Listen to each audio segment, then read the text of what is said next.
Me da mucho gusto presentar a los panelistas. En primera instancia, contamos con la presencia de Sandra Sánchez Oldén, presidente de PharmAdvice Consulting, Diego Guarín, quien es el Regional Market Access Lead para América Latina de la empresa Mercer Dom, Augusto Muench, CEO de Boehringer Ingelheim, México, para Centroamérica y el Caribe, y Javier Picó, socio de Life of Science Consultants. Estamos muy contentos de estar aquí y bueno, sin más preámbulo, vamos a dar inicio al tema, poniendo en contexto a qué nos referimos cuando hablamos de Value-Based Healthcare. Este modelo, o la atención basada en valores, es un modelo que ha surgido como una alternativa para la sostenibilidad del sistema. Bajo esta premisa, se puede decir que el valor de la atención de la salud se puede definir como una relación entre resultados y los costos necesarios para tener estos resultados. Por ello, en este marco, es imperativo considerar que la atención debe centrarse en el valor de los pacientes y no se trata solo de una disminución de costos. De hecho, la buena implementación de este tipo de modelos se traduce por sí sola después en una disminución de costos y obviamente en una parte en eficientar el sistema de salud. La gran propuesta de este modelo es pasar de tomar decisiones solo basadas en función del beneficio clínico y la rentabilidad, a tomar es el llamado análisis costo-beneficio, costo-efectividad que todos conocemos, a tomar decisiones basadas en el valor de los resultados, estandarizados durante un ciclo de atención, sea cual sea. Pensemos un ciclo de atención de cualquier enfermedad que a ustedes ahorita les venga en la mente. Finalmente, es con esto, este modelo fortalece la parte de escuchar la voz del paciente. Es decir, para la implementación de estos modelos se requiere el impulso de todos los actores para tener un cambio de paradigma de un modelo basado en suministro a un modelo de sistema basado y centrado en el paciente. Dado este concepto, pues me gustaría hacer la siguiente pregunta a nuestros panelistas. A Diego primero y después Sandra, si nos pueden dar sus comentarios sobre la siguiente pregunta. ¿Ustedes consideran o cómo puede México desarrollar un modelo basado en resultados para mejorar sus servicios de salud? ¿Cuáles, Diego, Sandra, serían sus comentarios al respecto sobre la factibilidad para México? Ok, bueno, ¿me escuchan bien? Perfecto. Sí. Bueno, primero, gracias a todos por conectarse. Como dice Rosa María, es un placer estar acá con ustedes. Y digamos que el tema de atención basada en valor es algo que no es nuevo, ¿cierto? Que viene desde hace un poco más de una década y que busca, como decía Rosa María, relacionar los desenlaces clínicos con los costos. Y al final lo que queremos como sistema de salud es tener, digamos, tres metas, ¿cierto? Uno es mejorar la salud de la población, otro es reducir los costos individuales para lograr esos desenlaces y tercero es mejorar la experiencia del paciente con el sistema de salud, dejando a ese paciente en el centro del sistema. Y digamos que un lema o un logo que ha salido con todo este tema de medicina basada en valor es que los desenlaces que importan al paciente deberían ser los desenlaces que importan al sistema.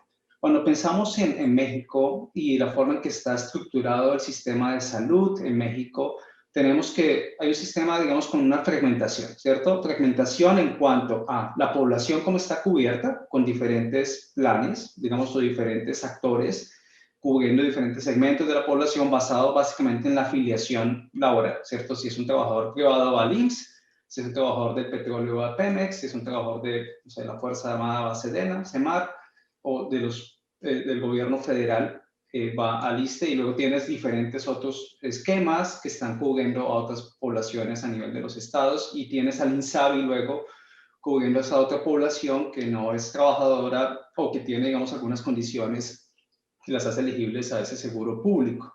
Entonces tienes una fragmentación en esa parte, luego tienes una fragmentación en cuanto a los beneficios, ¿cierto?, que se le pueden dar a estas personas basado en el cuadro, en el compendio o en los listados, digamos, de actividades o de atenciones que se pueden brindar, y luego tienes también una fragmentación en cuanto a la operación del sistema con redes, digamos, que son integradas verticalmente dentro de el pagador, como puede ser el Seguro Social con todas sus delegaciones y sus hospitales, o redes que pueden ser por fuera, digamos, de esta integración vertical a nivel estatal. Entonces, todos estos elementos hacen que sea difícil buscar, encontrar a nivel del sistema de salud como tal, atención basada en valor. Sin embargo, si estamos en México y estamos viendo que hay algunos de los sistemas de salud que tienen lo que se llaman elementos que permiten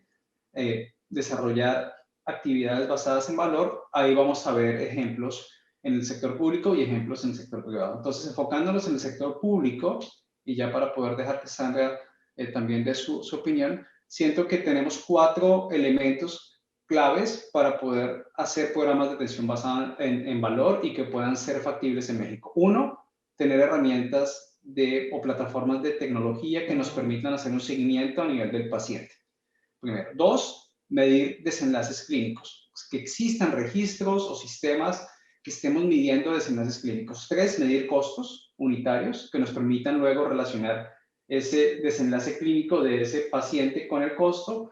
Y 4, tener un sistema que sea integrado desde la persona en prevención, desde la persona sana, beneficiaria del sistema, hasta la persona que está en secuela, manejando la parte ya de rehabilitación. Entonces, a lo largo de esa cadena, si estamos integrados, vamos a poder, a lo largo de la enfermedad, ver los pacientes, desde que estamos identificándolos temprano, por ejemplo, pacientes hipertensos o pacientes con diabetes, para prevenir, ¿cierto?, que avancen en su enfermedad. Luego, cuando ya tienen eventos agudos, manejar, digamos, esa crisis de glucosa alta o manejar ese paciente en prediálisis, si es un tema que fue relacionado con esa diabetes complicándose, y luego llegar a lo largo de todo su ciclo, hacer esta triple meta de, como decía, mejorar la salud, reducir los costos y que la experiencia del paciente sea mejor.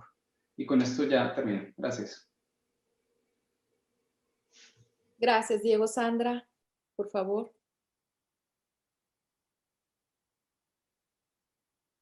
Perdón, estaba yo en mute, que es hoy la frase del año, ¿no? Una disculpa. Pero bueno, buenísimo, Diego, creo que das una buena introducción, al igual que tú, Rosa María, muchas gracias. Y ahora más como contexto, quisiera ver que de alguna manera compartir con ustedes un par de datos duros que ayudan un poco a justificar el por qué es importante que migremos a un modelo de value-based care. En los países de la OCDE hoy, el costo de salud está creciendo en promedio 1.5 veces más rápido que el PIB. Eso es una cifra importante. Y más aún, existe una variación de hasta 13 veces en los patient outcomes entre los diferentes países, lo cual habla de que hay países que están, independientemente de lo que se está invirtiendo en salud, están haciendo cosas diferentes para tener un outcome distinto en el paciente. Si consideramos los objetivos de Value-Based Care, que ya los mencionó Diego, son lograr una mejor atención, gastos mucho más inteligentes y personas más saludables, claramente el sistema de salud hoy en México tiene que reformarse sustancialmente. Desde su estructura para incentivar y compensar por la calidad, por los resultados o los outcomes y por el valor, a diferencia de pagar por volumen de servicios. Tendríamos que pasar de un fee for service o un pago por servicios a un pago por performance o por desempeño. Esa alineación no va a ser muy fácil, va a ser un cambio, fundamental que vamos a tener que hacer organizando y brindando esa atención médica, ¿no? Y requiere claramente la participación de todo el ecosistema de atención médica. Sin embargo, sí es un giro radical que de alguna manera hemos visto en los últimos años que ha enfrentado mucha resistencia. La resistencia la entiendo de alguna manera porque es predecible, pero porque es un concepto que es medio contradictorio, si lo puedo decir en inglés es counterintuitive, ¿no? Pero es crítico. Históricamente los hospitales privados se han estado centrando muchísimo en medir el número, llenar sus camas, ofrecer los últimos procedimientos de alta tecnología, etcétera, viendo indicadores que al final del día no han mejorado la salud del paciente ni la calidad de los servicios. Al contrario, han elevado el costo. Por otro lado, si revisamos el sistema de salud de gobierno, más allá de la gran fragmentación que no ayuda, que acaba de comentar también Diego, ha enfocado sus métricas en temas como recetas surtidas, disponibilidad de camas, sin ser realmente nuevamente indicadores que hablen de salud de los pacientes. Más aún, el hecho de que no contamos con un expediente electrónico en el sector de gobierno, pues tampoco nos ayuda porque ha provocado duplicidad pues de exámenes, de pruebas, duplicidad de procedimientos de diagnóstico, el tiempo de diagnóstico a tratamiento se ha alargado mucho, en fin, hay una cantidad de redundancias al final del día y que al final tampoco ha cambiado los resultados o los patient outcomes de los pacientes. Por lo tanto, creo que sí es necesario y es urgente pasar de una atención médica reactiva, tardía, en silos y, si lo puedo decir, derroche de recursos, ¿no? De una atención médica más y pasar a una atención médica, perdón, más productiva, proactiva, preventiva, eficiente y centrada en el paciente, algo que mencionaba también el doctor Kersenovich. Entonces, creo que al final la respuesta está en la atención basada en valores. Si yo veo las piedras angulares y esas prioridades críticas para un value-based care exitoso, veo 4 puntos que muy similares también a los de Diego. La primera es, tenemos que tener métricas y outcomes claramente definidos y estandarizados. Para mí, uno de los pasos iniciales es garantizar que existe una medición estandarizada de los resultados informados por el paciente, porque el paciente es el que habla de cómo está su calidad de vida, y relacionados con los costos per cápita. Para mí es un requisito básico y después alineas procesos e incentivos. La verdad se trata de asegurar que estás capturando los datos correctos, los datos relevantes y estás constantemente analizándolos de una manera que va a impulsar la mejora continua de calidad, el estado de salud del paciente y un aumento de eficiencia y ahorro en costos. Entonces, primera piedra angular. La segunda piedra angular para mí es que una plataforma tecnológica que esté perfectamente interconectada, que integre y comparta los datos de salud de una manera segura y estandarizada, con 2 objetivos. Hay que aplicar o ajustar esas intervenciones de salud con ese continuo de atención. O sea, en una población similar estás continuamente analizando los datos para ver cómo cambias la intervención de salud y de alguna manera eso es una serie de innovación e investigación que de alguna manera es iterativa. Y 2, pagas basado en desempeño e incentivas las mejoras necesarias que necesitamos tanto en calidad, seguridad y centradas en el paciente. Esa es la segunda piedra angular que veo. La tercera claramente es una reforma de reembolsos y pagos.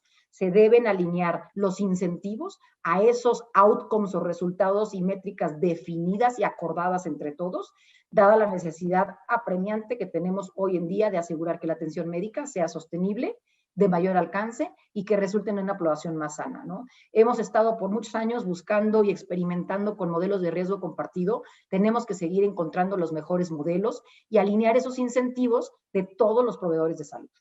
Y por último, para ya dejar a los demás, la última piedra angular que veo es una fuerza de trabajo, esa fuerza de trabajo que brinda los servicios médicos y una población mejor educada y centrada en el bienestar del paciente. Se requiere de que se alineen y que haya una construcción de confianza y una sólida colaboración entre todos los proveedores de atención médica.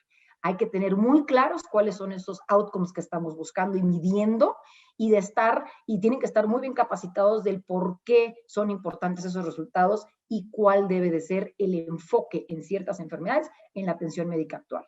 Y más aún, tenemos que trabajar de alguna manera con el público y con los pacientes para hacer frente a esos determinantes sociales de la salud. Ya lo decía el doctor Kersenovich, ¿no? Creo que gran parte de la salud hoy está influenciada por condiciones prevenibles como la obesidad, como una mala nutrición, tabaquismo, falta de ejercicio, falta de tecnología, vivienda, etcétera. Yo creo que hay muchas cosas que podemos de alguna manera prevenir. Tenemos que involucrar al público en ese cambio de comportamientos de estilo de vida y entornos de vida para ayudar a lograr el objetivo de una mejor salud.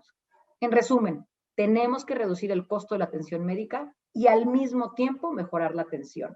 Y eso solo es posible con los proveedores de salud cuando compartimos todos los riesgos y los beneficios.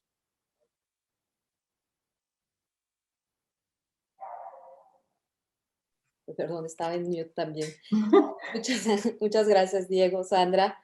Yo creo que sus respuestas nos dan muchos elementos para llevarnos reflexiones, para entender más de la factibilidad de que en México se pueda realizar. Yo soy una ferviente, sí creo que se puede realizar. Creo que tenemos que reenfocar nuestros esfuerzos como industria, creo que podemos llevar a cabo estos 4 elementos que son coincidentes entre Diego y tú, y nada más es una cuestión de alineamiento. En ese sentido, yo pienso que lo primero que se tiene que realizar es esta parte de la reforma que nos permita, desde una reforma legal, que es simplemente una adición, bueno, yo digo, simplemente sé todo lo que lleva el esfuerzo de adicionar algo dentro de la ley, pero que ya nos podamos enfocar en ello. Porque si no tenemos este primer paso, lo demás se complica mucho. Teniendo este primer paso, yo creo que sí, trabajar en paralelo en la búsqueda de los recursos que podamos nosotros ser colaboradores a través de un tercero, algo que nos ayude a tener una plataforma e iniciar por institución. A lo mejor sí, la ambición es todo el sector salud, que todos podamos tener información, todos podamos tener datos, porque al final todos somos pacientes y a todos nos interesa que la calidad se perdure y que no solo se trate de una disminución de costos o que se vea una colaboración solamente para reducir algunos precios, vender por volumen. Yo creo que estamos más allá de eso. Yo creo que nosotros en México, bueno, los que llevamos muchos años en estos temas, ya hemos entendido que no solo se trata de una relación precio-volumen, sino de más allá, de entender cómo podemos colaborar con la estandarización de datos, como bien menciona Sandra, y cuáles serían nuestros siguientes pasos. Es un camino complejo, pero no por ello imposible de realizar. Bajo ese tenor, me gustaría preguntarle a Javier y a Augusto en ese orden, ¿cómo consideran ustedes que este modelo reduciría los efectos y la incidencia de enfermedades crónicas en México y ayudaría a los pacientes a vivir una vida saludable? Y al mismo tiempo preguntarles cómo puede este modelo reducir los gastos de los sistemas de salud y beneficiar a pacientes y a todos los que nos involucramos en este sector, a todos los actores. Por favor, Javier. Sí, un placer y saludos a todos y a la audiencia y gracias por la invitación. Yo creo que la pregunta que planteas ahora, perdón que me regrese un segundo al concepto de valor, porque creo que puede ayudar a enlazarla, pero justo uno de los errores, como bien decías, los que llevamos ya varios años peleándonos por estos temas en México ha habido, es que se ha percibido que los modelos basados en valor era una o intención por la parte pública de reducir el gasto o intención por parte de la industria de mejorar el acceso a complejas terapias o terapias de alto costo. Desde el momento en que se etiqueta el valor de la salud bajo alguna de estas dos categorías en función de quién es la parte, ¿no? o la contraparte en este proceso, pues en mi opinión ese justo es la causa de su fracaso, porque no cumple ninguno de estos dos objetivos per se, o no fueron definidos para que cumplieran alguno de estos dos objetivos per se. O si lo cumplen en países donde el nivel del gasto es tan alto que efectivamente ya están en una etapa de ahora ajustar los matices a la hora de asignarle costos a una determinada terapia en función de las necesidades sociales. En México estamos, por desgracia, un poco lejos de eso. Entonces es difícil comprarte el Ferrari si todavía no tenemos ni asfaltadas algunas de las carreteras básicas, ¿no? para moverlo. La verdad es que no necesitarías comprarlo, ¿no? Entonces, a la pregunta que tú manejas, y yo creo que la situación de COVID da una oportunidad, sé que lo voy a sonar un poco estúpido, pero da una oportunidad histórica, es que por primera vez yo creo que la sociedad, los políticos, las empresas, los ciudadanos, creo que no hay nadie que no se haya dado cuenta del valor de la salud. ¿Por qué? Pues porque ha parado el mundo, un virus, que es la cosa y a nivel clínico más primitiva que existe, ¿no? E incluso minúscula. Por tanto, yo creo que hay un momento de percepción de, ojo, ¿qué es el valor de la salud para una sociedad? Eso abre muchas vías, porque no vas a resolver el problema de medicina basada en valor si no modificas financiación, reformas legales, como estabais comentando, no voy a repetirme, cambios en los procesos de asignación e implementación de esta salud. Entonces son todas las redes que comentaba Sandra, de expedientes, de procesos, de registros, en fin, todo lo que sea. Pero no olvidemos a los ciudadanos. O sea, lo decía el doctor Kersenovic, pues si puedes montar cualquier modelo basado en salud, que si tenemos todavía niveles altos de azúcares consumidos, va a fracasar. Entonces, ¿qué fracasa? ¿El modelo o fracasa el comportamiento social? Entonces, también se requiere una sensibilidad. Y un último aspecto que este tema COVID ha traído y que responde también a esta pregunta es el inversor. ¿Qué pasaría si ahora en COVID nos estamos dando cuenta que hay empresas peleándose por comprar la vacuna? Es decir, que lo que antes dejábamos en manos de, entre comillas, el gasto público, ahora nos damos cuenta que como hemos valorado la salud porque no nos dejan salir de casa, básicamente esto es lo que nos está afectando, lo demás nos da un poco igual, evidentemente con respecto a los fallecimientos que se han producido, pues entonces yo como empresario estoy dispuesto, y lo decía también el doctor Kersenovic, a implementar desde el gasto. Esto es incremento del PIB en salud, solo que no vía financiación de impuestos, sino vía fondos privados, ¿no? Entonces, a lo mejor es el momento de abrir este debate, porque socialmente puede haber una percepción de salud diferente que pueda traer estas vías de regulación y financiamiento diferentes. La reforma a la ley de adquisiciones que se está discutiendo y se lleva discutiendo años y en medio se cruzó un OPS y entonces ahora ya se ha perdido y en fin, no se sabe muy bien dónde está, habla de compras estratégicas. Ok, pues si, como decíamos también antes, si no cambiamos la legislación y permitimos a un funcionario hacer una compra basado en valor, pues nos podemos olvidar de cualquier modelo que queramos implementar. Es que la ley se lo impide. Es que si lo hace está incumpliendo la ley y por tanto van a ir contra él la Procuraduría General de la República porque está cometiendo un fraude o se puede intuir incluso que está haciendo algún tipo de mordida, ¿no? Entonces, las dos cosas tienen que ir absolutamente de la mano. Entonces, yo creo que es el objetivo. Como el gobierno lo percibe como algo que es orientado a simplemente aumentar el acceso a X cosas, lo bloquea. Y como desde abajo no les conseguimos explicar que no es para eso y que no se trata solo de reducir gastos, sino que también permitiría generar un ecosistema diferente en el que se pueda desarrollar la diabetes, la cardiología, el cáncer, en fin, cualquier enfermedad de una manera más holística, con más actores, con más inversión, con más intereses, pues entonces es la opinión por lo que está bloqueado. Entonces, respondiendo a tu pregunta, si esto reducirá la prevalencia, la verdad es que no, porque nunca se diseñó para eso, ¿no? ¿Reducirá el gasto? No, tampoco va a reducir el gasto, porque estamos con un nivel de gasto en estas enfermedades tan bajo en México que como mucho lo va a hacer eficiente, pero desde luego no lo va a reducir. Y a lo mejor la transparencia, al transmitir estos mensajes a los gobiernos me refiero porque, como ha dicho Diego, todas las instituciones están desfragmentadas, pues les hace siempre estar en esta posición de bloqueo, ¿no? De encerrarse, porque lo que reciben es, no te creo, o sea, no hay confianza para que se establezca esta comunicación, porque les decimos que va a conseguir un objetivo para el cual sabemos que no se va a producir, esto no va a producir ningún ahorro. En una molécula determinada evita que un paciente lo reciba y entonces ahí hay un ahorro, bueno, pero es el unitario, no es del sistema de salud. Entonces, lo que está reduciendo es el costo unitario del tratamiento en algunos casos, pero no está reduciendo el gasto de la enfermedad per se, no es su objetivo, para eso no se creó.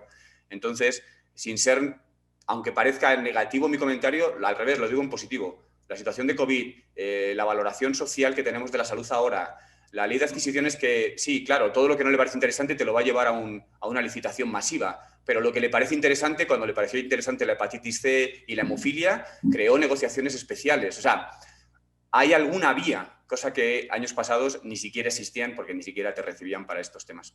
Y perdón por extenderme, le paso la palabra a Augusto. Muchas gracias, Javier, y muy interesante tu punto de vista. Quiero compartirles quizás bueno, lo que pienso en torno de no solo de los modelos, sino de la pregunta en particular.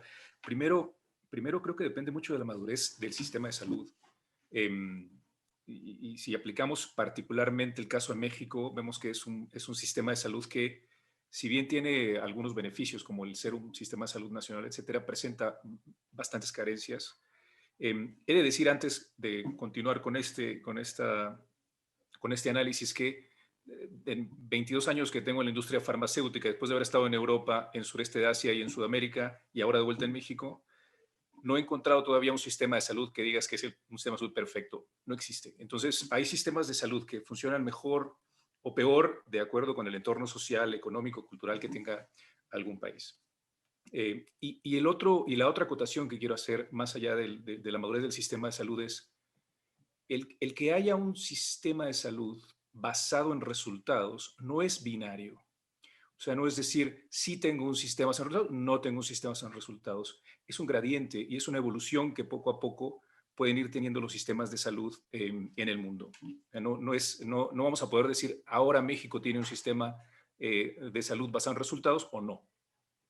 Hay una evolución que puede irse dando poco a poco en ese sentido, o en tener este tipo de acuerdos de reembolso o de absorber los costos de una enfermedad o de un padecimiento, dependiendo de la madurez del sistema de salud y dependiendo de las necesidades del gobierno.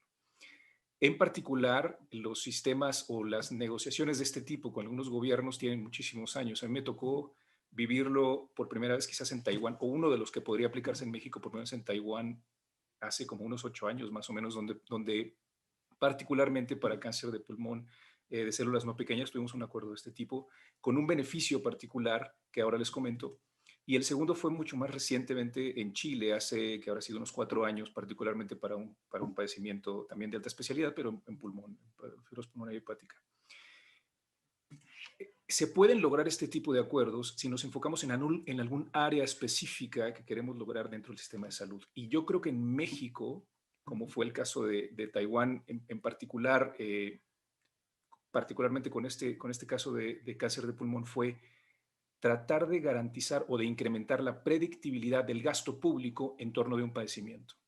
Entonces, fue una negociación de largo plazo en donde ves la incidencia país, evalúas cuál va a ser el costo o cuál sería el costo desde la perspectiva de gobierno en torno de tratar un padecimiento como cáncer de pulmón y basado en resultados, basado en outcomes, garantizarle predictibilidad a un sistema de salud en torno del tratamiento, de un tratamiento en particular o de un padecimiento en particular.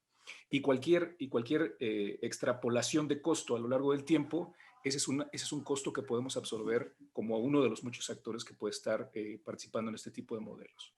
Entonces, un punto importante para mí que puede traer este tipo de modelos para México es hacer predecible el gasto público en torno de algún padecimiento que sea crítico para el país. Ese es uno. El otro, y muy parecido o más bien ligado al modelo que en su momento implantamos en Chile o tratamos de implantar en Chile, propusimos al gobierno en Chile, fue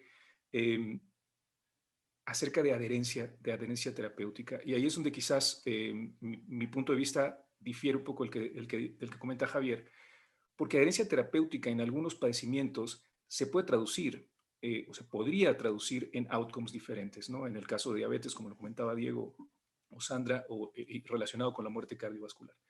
Y hay modelos basados en resultados que pueden estar enfocados en incrementar la adherencia para eventualmente tener un outcome diferente como paciente. Es el segundo rubro que yo creo que México podría dar un paso hacia allá para tratar de evolucionar nuestro sistema de salud hacia estos modelos al que está haciendo referencia Rosa María. Y el tercero es quizás, y un punto importante, es reducir el desperdicio de compras que podemos tener como modelo o como sistema de salud. Y tengo experiencias también, hace algunos años, en algún momento establecimos un modelo o compras con un sistema de salud en otro país, no en México, en donde pasados 2 años seguíamos recibiendo devoluciones de este producto en particular, ¿no?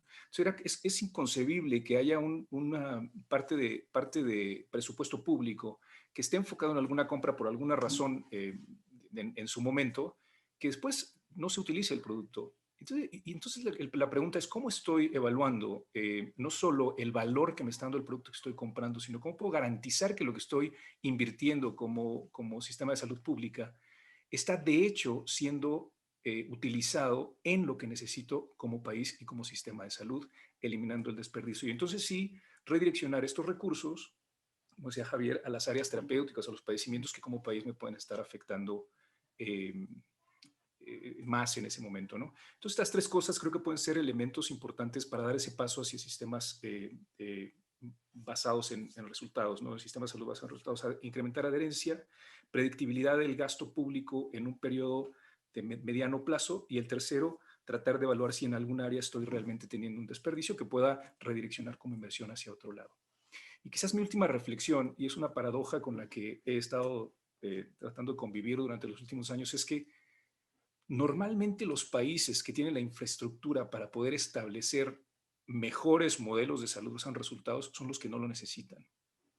Es decir, si quieres tener un seguimiento individual a nivel paciente, un país como Singapur, en su momento que tiene 5 millones de habitantes y que tiene además un seguimiento individual a nivel persona en el país, sería muy fácil implementar modelos de salud basados en resultados, cuando en realidad es un país que tiene un PIB envidiable por cualquier otro país, y que el sistema de salud, además que es con copago, no requiere de este tipo de acuerdos. Tiene recursos suficientes, es un país que tiene una economía creciente totalmente y que no requiere de este tipo. Sin embargo, tú eres un país como Indonesia, como México, Brasil, que tiene, Indonesia en su caso, 270 millones de habitantes, México 130 millones de habitantes, donde no hay una infraestructura de seguimiento individual a nivel paciente, como comentaba Sandra, son aquellos países que más necesitan de estos modelos de salud basados en resultados, ¿no? Entonces, como una paradoja de aquellos países que tienen la infraestructura para hacerlo, son quizás los que menos lo necesitan, mientras que quienes no tienen la infraestructura son los que quizás más valor pueden obtener de ellos, ¿no? Y entonces hablamos de una diferencia, un distanciamiento social, acentuado quizás un poco, como dice Javier, ahora con la pandemia, que nos podría hacer reflexionar hacia mañana y hacia el futuro, cómo nos podemos ver como país, ¿no? Y ya me callo porque me parece que ya me pasé el tiempo. No, muchas gracias, Augusto, Javier. Pienso que, bueno, me encantan sus respuestas. Nos dan muchos elementos de reflexión, muchos conceptos que nutren lo que podemos proponer más adelante, porque, bueno, a mí me gustaría que esto no se quedara solo en este panel, sino que de verdad pudiéramos generar actividades y poder ejecutar algunas de las acciones que tal vez ahorita van a surgir. Me gusta mucho esta parte de, como bien dice Javier, no se trata de reducir costos, como mencionamos al inicio, se trata de hacer eficiente el sistema sin sacrificar la calidad de la atención al paciente. Se trata de que el paciente tenga los resultados deseados y con ello, obviamente, al tener los resultados deseados, se va a eficientar el gasto y bueno, el gasto ya en total de salud podría llegar a reducirse, pero en términos de una enfermedad para poder aplicar en otras enfermedades ese gasto excedente, supongamos que existiera algún ahorro.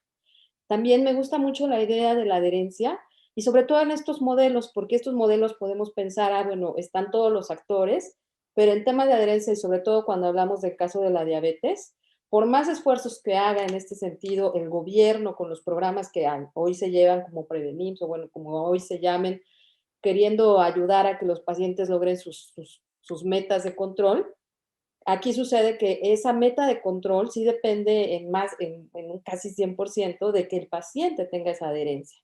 ¿Y qué hacemos cuando, y a pesar de que hay cursos de capacitación, bueno, educación al paciente, sabemos bien que todos tenemos un familiar con diabetes y el domingo se toma su Coca-Cola o su pastel, y ahí donde está esta medición del valor, en donde el Estado puede poner todos los esfuerzos, el sector farmacéutico igual, la academia también, pero y el paciente es importante, ¿no? Saber también cómo estos modelos pueden ser diferentes cuando hablamos de cáncer de pulmón que cuando hablamos de padecimientos con diabetes.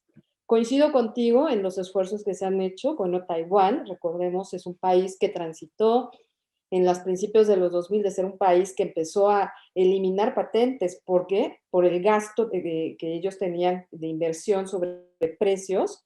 Y fue un momento muy difícil ahí en Asia y para la industria farmacéutica igual, porque pues empezaron a hacer estas liberaciones de patentes fuera de orden. Es por ello que después Taiwán, bueno, ahí empezó a transitar con estos modelos y bueno, es impresionante ver cómo los países asiáticos y sus modelos en general pueden ser muy parecidos a lo que sucede en México, depende. Como en Singapur, que acabas de mencionar, sí, es un país muy ordenado, una cultura de la gente en donde son muy ordenados y pueden tener esta estabilidad.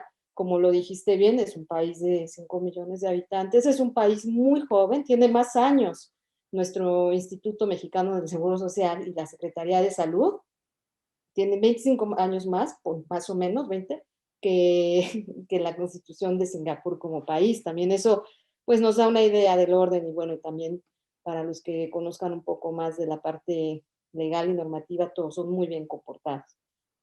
Y también me gustó mucho esta parte también de Chile, en donde a través del año 2015, cuando la ley Ricarte Soto, como mencionas, es que empiezan a transitar por generar este tipo de modelos y ver la parte de resultados. De hecho, es importante mencionar, hasta donde yo tengo entendido, es muy parecido, bueno, lo que se puede simular o comparar más o menos con nuestro sistema, bueno, con lo que hoy es el Fondo de Salud para el Bienestar, que era el Fondo de Gastos Catastróficos anterior, en donde se buscaba asegurar los fondos financieros para la atención.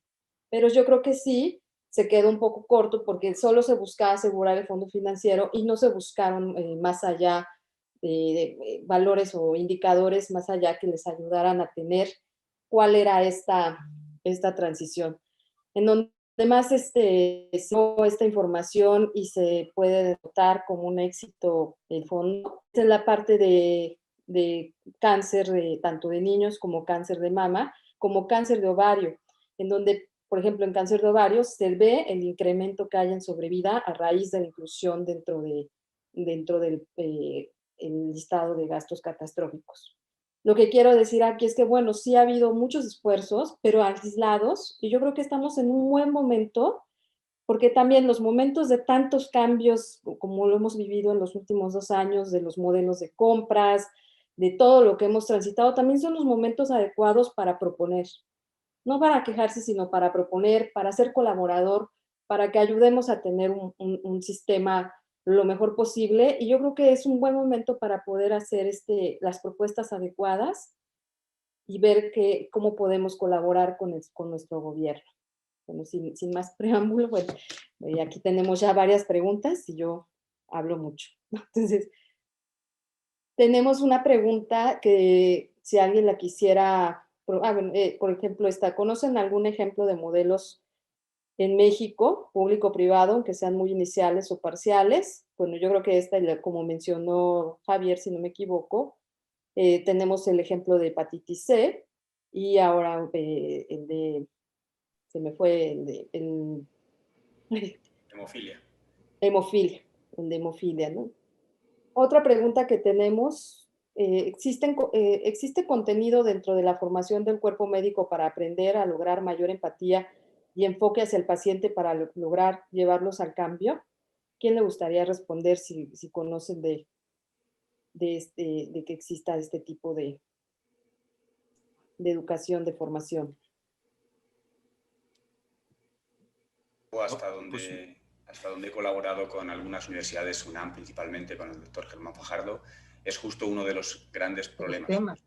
Es un transatlántico que tú has diseñado para curar y ahora le dices, no, ahora tienes que hacer prevención.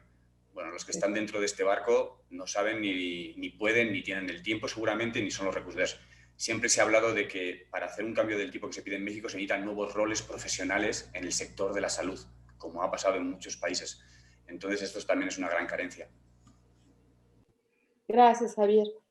Tenemos otra pregunta, que sería, ¿qué beneficios aportan los modelos basados en valor a las aseguradoras privadas? ¿Cómo reduce este modelo los costos totales de atención? Diego, ¿tú tendrás experiencia en aseguradoras privadas o el que guste, creo? Sí, gracias. Mira, creo que, o sea, básicamente lo que estamos hablando aquí es movernos de pagar por volumen a pagar por valor, ¿cierto? De pagar por insumos o combinación de insumos para pagar por resultados.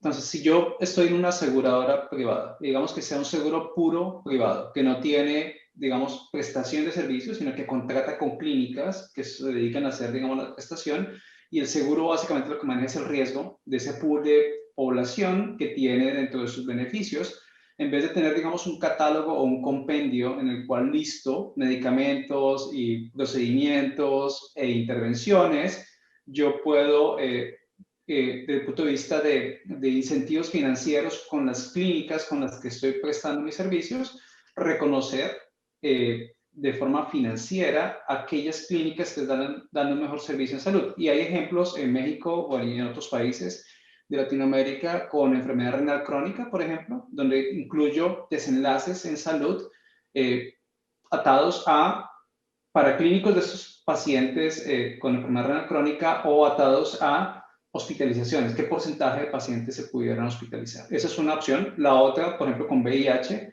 también se ha hecho en varios países en la cual yo estoy capitando, haciendo un pago único por el manejo integral del paciente con VIH, incluyendo todas sus interconsultas, incluyendo los medicamentos dentro de esa cápita.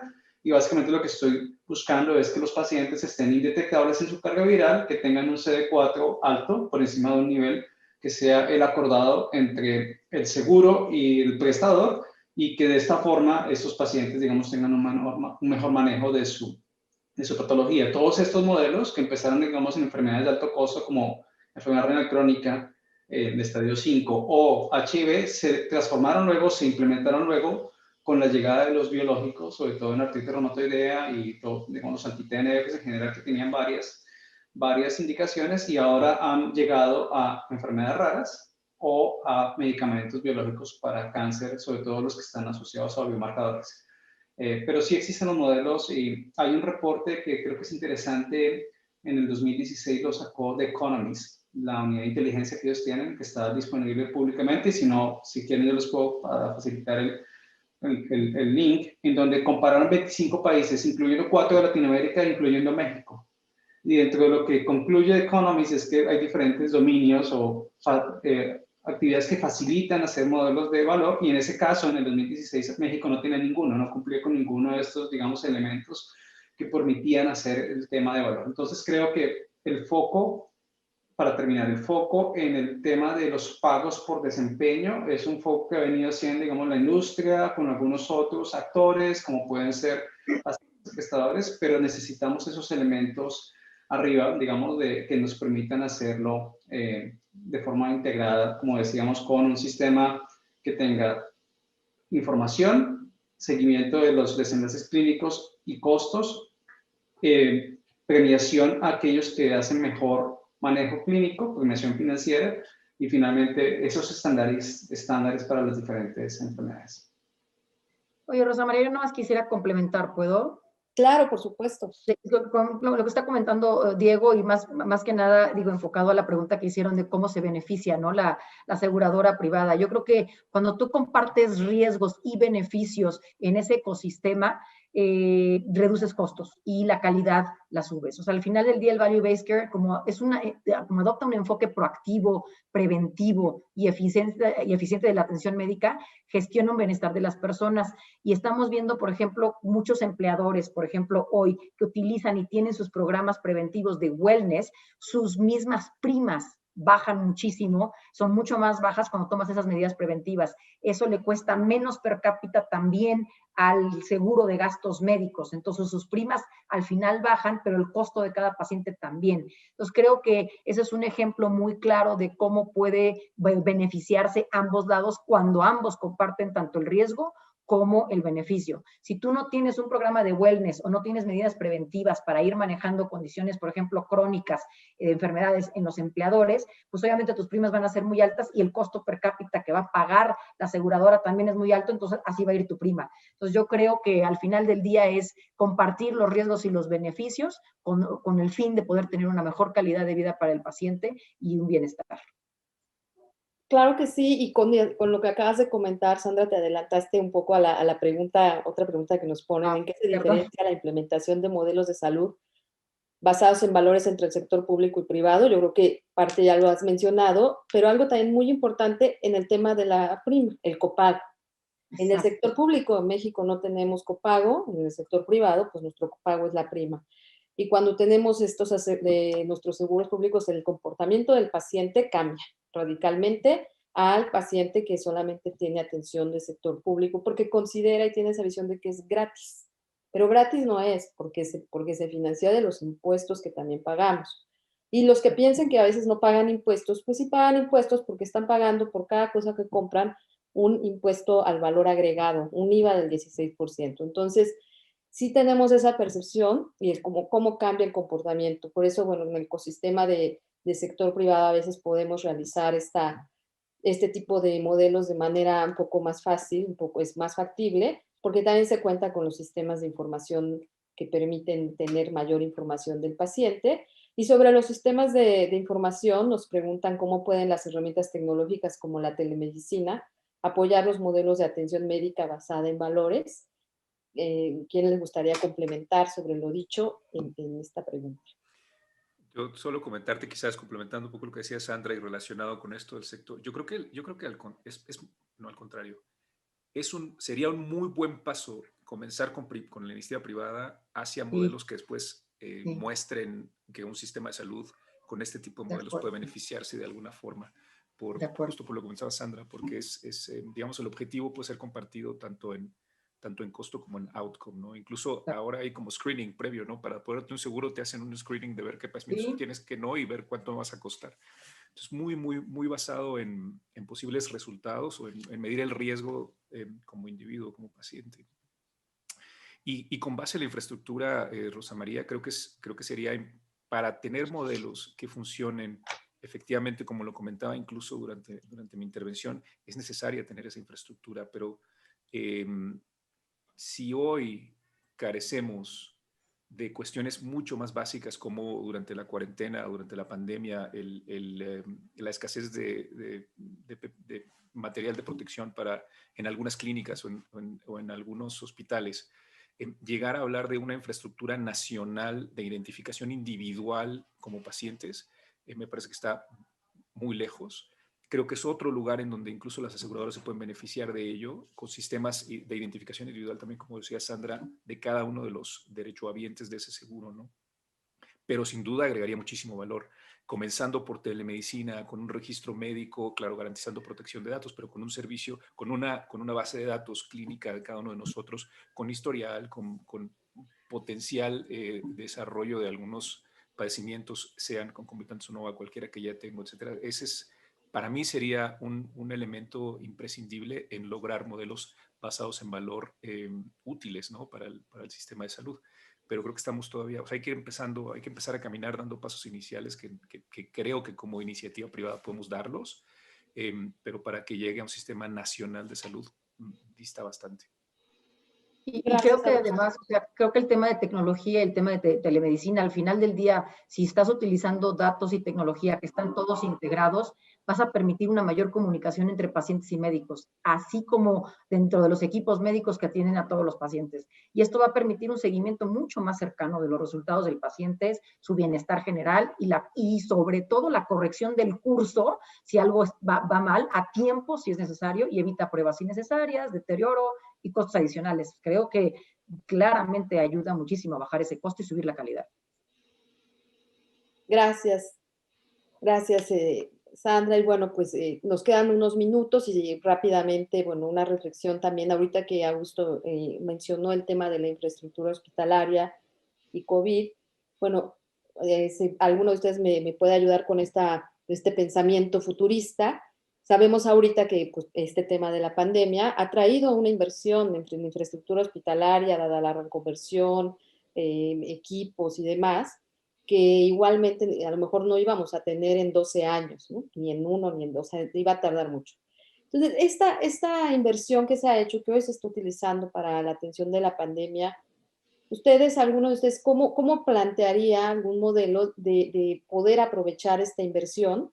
¿Cómo le propondría al gobierno el cambio de un presupuestal para poder llevar a cabo este tipo de modelos? No sé, es una visión como más futurista, a lo mejor Javier con su experiencia nos puede dar alguna idea.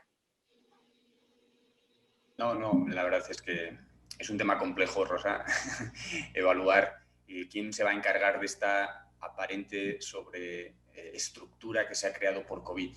Porque ahora, repito, por una situación pandémica, de repente parece que sí había dinero para la salud, porque todo esto se ha pagado de alguna o de otra manera y no estaba presupuestado. Con lo cual, otra vez, es un tema de intención de gasto, es un tema de percibir el valor que me da hacer esto, ya sea porque no me queda más remedio, ya sea porque le veo un futuro. Entonces, yo creo que la gran pregunta va a ser cómo el sistema que ha creado esta infraestructura extra consigue reutilizarla y transformarla en atención. Sería ideal. Tiene todo a pensar que lo van a desmontar, la verdad. Gracias, Javier. Y bueno, pues con esta respuesta y estas reflexiones, bueno, les recuerdo, yo los invito a todos los panelistas a que sigamos empujando este tema, que generemos algunas acciones que de verdad podamos presentar en un siguiente foro. Bueno, claro, si Alan nos invita, desde luego. Y bueno, agradecerle a todo el auditorio, a todos los que están atendiendo estas ideas, su presencia, y bueno, estamos para servirles.